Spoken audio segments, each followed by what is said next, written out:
என் மேல இவ்வளவு நம்பிக்கை வச்சிருக்கிறீங்களா? என்ன இவ்வளவு நம்புறீங்களா?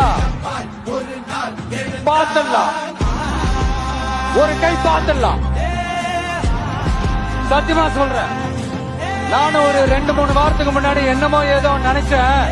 பார்த்துடலாம், சத்தியமா பார்த்துடலாம். That is Rocky's KGF.